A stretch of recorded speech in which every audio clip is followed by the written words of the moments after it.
Smuggling అరికట్టాలి, అవినీతికి మయమైపోయింది Kakinada port అని. దీని వెనక Kakinada port is become free for all అని చెప్పారు ఇందాక. ఇది ఎలా ఉందంటే ఇప్పుడు వెళ్ళి చూస్తే దీనికి ఉదాహరణకి ఇక్కడ మీకు ఇన్ఫర్మేషన్ అంటే నేను just to be more authority authentic I'm saying మీకు ఇది కొంచెం చదివి చెప్తున్నాను. ఇది మీకు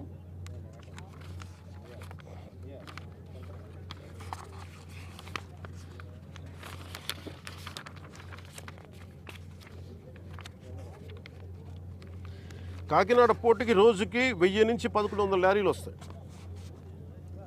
ఇది ప్రపంచంలో వివిధ ప్రాంతాలకి బియ్యం ఎగుమతి చేసే ఆ పోర్టులో చాలా కీలకమైనది. కానీ ఇంత పెద్ద పోర్టుకి ఇందాక ఈ వాళ్ళ సెక్యూరిటీ అధికారిని అడుగుతూ ఉన్నాను, ఎంతమంది ఉన్నారు మీ దగ్గర అంటే 1000 నుంచి 1100 లారీలు వెళ్ళే ఈ పోర్టుకి 16 మంది సెక్యూరిటీ. లారీకి ఎంతమంది ఉన్నారు మీరు అర్థం చేసుకోండి. అసలు విచిత్రంగా మనోహర్ గారు పట్టుకొని కేసులు పెట్టి అధికారులకి చెప్పినా కానీ అటు పోలీస్ కానీ రెవెన్యూ కానీ సివిల్ సప్లైస్ కానీ యాక్షన్ చాలా నామమాత్రంగా తీసుకుంటా ఉన్నాను. నేను చాలా సందర్భాల్లో ఆయన అడుగుతూ ఉన్నాను, క్యాబినెట్ మీటింగ్స్లో అడిగాను ఏం జరుగుతుందని.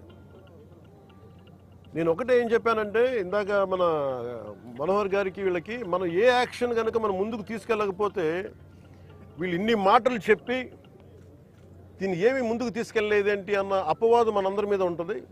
మన ఇంటెన్షన్ వేరు, జరుగుతుంది వేరు, మన యాక్షన్స్ దాని కాన్సిక్వెన్సెస్ సరిగ్గా వీళ్ళు సహకరించట్లేదు. ఇది ప్రజల దృష్టిలో పెట్టాలి. ఇది నిన్న ఢిల్లీ నుంచి వచ్చి అసలు యాక్చువల్లీ ఈరోజు నాకు ఈ ప్రోగ్రాం లేదు. నాకు ఈ రోజున నిన్న రాత్రి స్టెల్లా అనే షిప్లో ఇన్ని 100 టన్నులు పట్టుకున్నారు, పనామాకు సంబంధించిన స్టెల్లా అనే షిప్లో. అలాగే ఇక్కడ దాదాపు 1060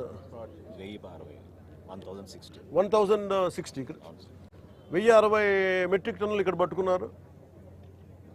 ఇంత సాక్ష్యాధారాలు దొరికి ఎలా చేయాలి